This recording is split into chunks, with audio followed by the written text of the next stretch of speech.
practiced law down there for about 6 years.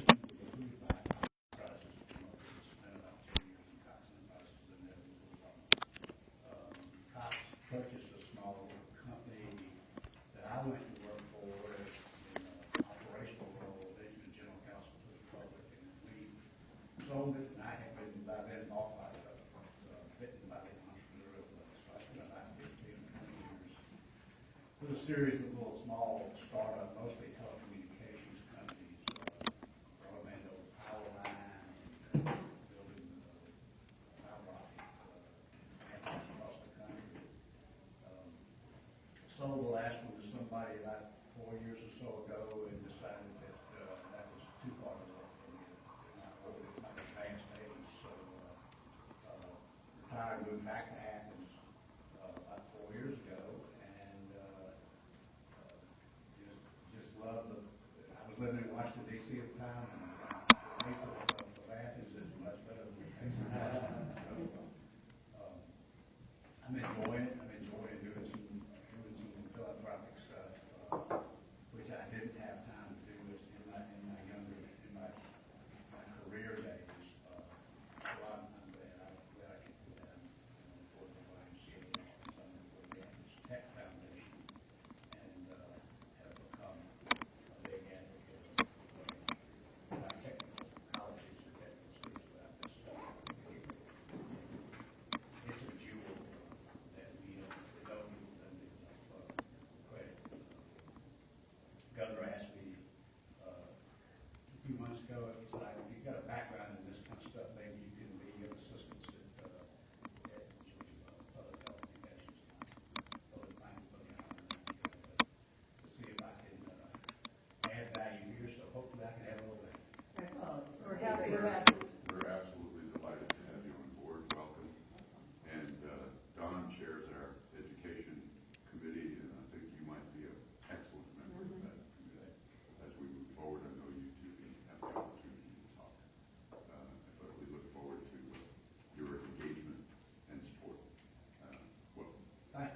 So, adoption of the proposed agenda. Has everybody looked at that? And do I hear a motion to accept that? Second? All in favor?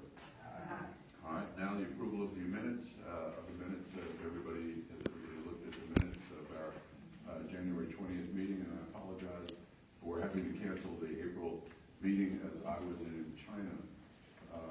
And it was a great visit. I actually ended up really wanting to be here rather than in Chongqing, China. But it was a great visit all the same, but good to be home. Do I have a motion to accept the minutes of the January meeting? Second? And all in favor? Aye. And we now go to the President's report. And Madam Lang. Happy summer, everyone. Fall is somewhere in as many homes. Somewhere, can't keep track of him. But just to note, he is an involved board member. Craig and I will be meeting with him in 2 weeks, and we will be keeping him abreast on everything. Gail Evans, who's on our foundation board, you all know Gail, is sitting in for a while on this board, and we are so grateful to have her on the foundation board because, and she cared enough about it, and we reached out that she changed her teaching schedule at Georgia Tech to be able to be here on Wednesday. So thank you, Gail. We really appreciate your advice is most needed and welcome. We have much to talk about today, and most of it is not from me. There's some really interesting things happening, and there are some challenges I would like to give to all of you as we go through this meeting. It really is a meeting of when we have our full board now, and we have made some very significant staffing changes and the way we do business, which you're going to hear about today over the course, and I'm feeling very good about our direction and what we're doing. So I think the first up is Bert Upton, who is our new Vice President of External Affairs, because we have brought a number of things under Bert so that we get great synergies. So Bert, why don't you come on up and tell them the great year we had and the kind of things we're doing.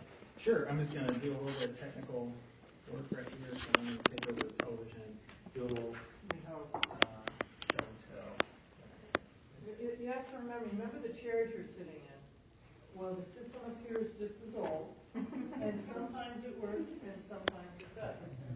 So, let's see. So thanks everybody. I'll make it very quick for you today, but we have had some changes in what was formerly development and marketing. Now we're calling it external affairs, and for good reason.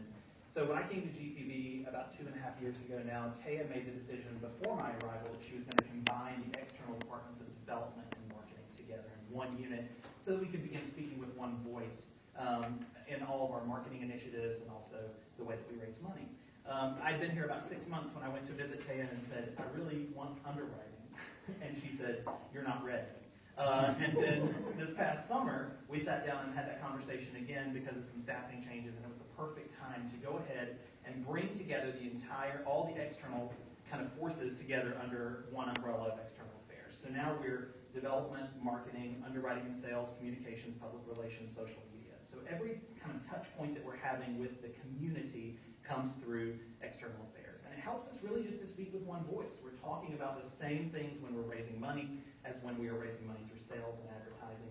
And also we're creating a comprehensive and a consistent look for the organization that goes across all of our platforms. And part of that is, I always say I have my dream job because I get to be very analytical half the time. I'm always kind of sitting with a calculator wondering where we're going to end up numbers-wise. And the rest of the time I get to be super creative and just think of fun things and really think about how we want GPB to be reflected in the community. And certainly this building is a great example of that. You probably noticed as you came in today, we look a little different.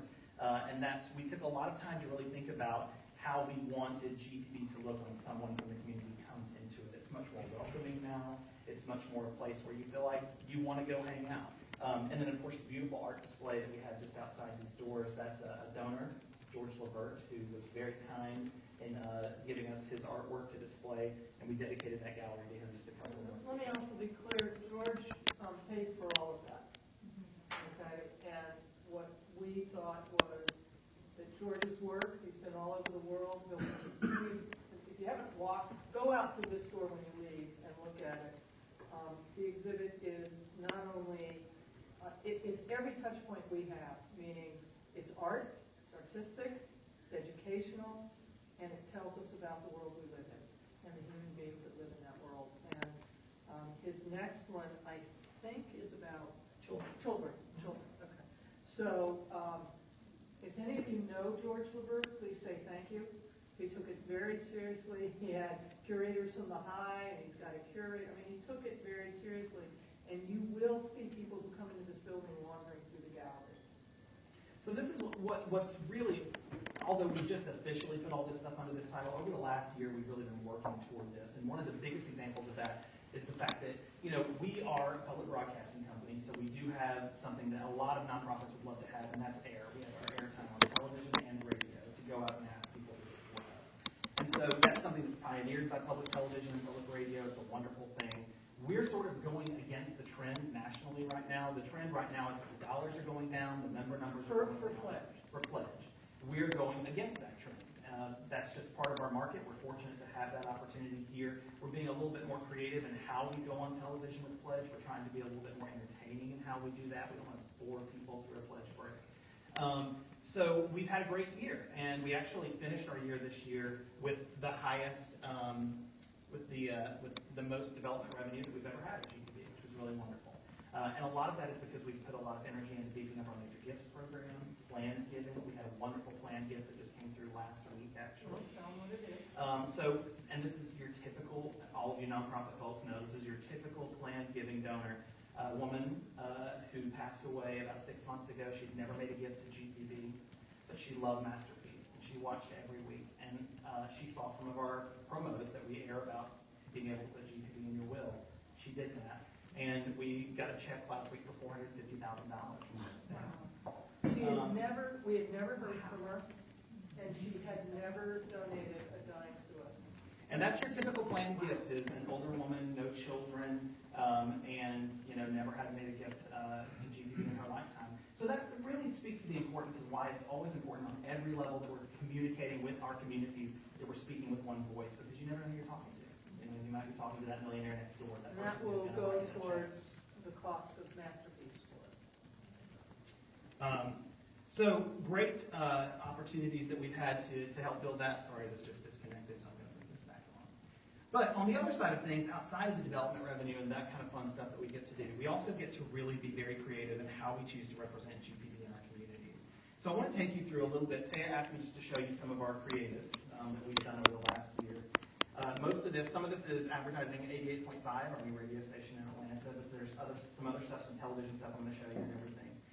We have an incredible graphics team. So when you think about external affairs, you actually have, we have about 40 people in our division who are working to do anything from all the creative that you see between shows on television to all of the various things that you see out in the community to spots about giving money or spots of advertising upcoming shows. So I'm going to talk about our graphics folks today because they are incredible and sometimes unsung heroes, what they do. So this is a great example. You've probably seen one of these buses or maybe a billboard over the last year. We've been out there quite a bit. This was sort of the look that we chose for 88.5 to introduce it into the community. We really wanted to create a consistent brand. We wanted to really kind of do a drumbeat of the brand, so we didn't go too fancy. We didn't want to go, too in detail with what exactly we were going to have on air on 88.5. We just wanted to let people know that it was an option and it was there. So that was the first step. Then we started thinking about different ways in different communities where we could represent 88.5. And you might look at this and go, oh, I don't really like that very much. But it's all about being able to cater to the various communities that you're going into. I wouldn't put this billboard in Buckhead or in Marietta, but I certainly would put it in East Atlanta or on Ponce de Leon, which is where it was. So we were really looking toward a more in-town demo in this situation, putting it in places where you might see a tagged billboard. So we're going to go ahead and just tag it for them. So we chose that, and then the companion billboard that goes along that. With our in-town folks, we choose intelligent, insightful, and in-town, gptnews.org. So we drive people to the website from that. This is the new look for 88.5. So we're going back out on buses for this next year, and we wanted to make sure that we came back with that kind of consistent drumbeat again, but we wanted to kind of freshen it up, liven it up a little bit, make it a little bit more kind of stand out. And so we kind of kept the same general theme, but we also wanted to play off on the fact that this is on the side of the bus, so it says it's Atlanta's NPR destination.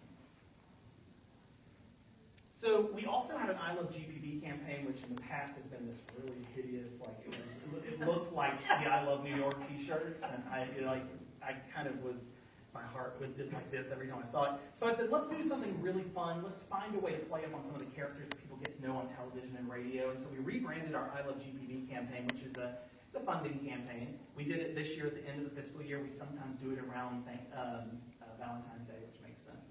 So that was sort of our beginning brand. Then we started taking all of these characters that people know through radio and television and saying,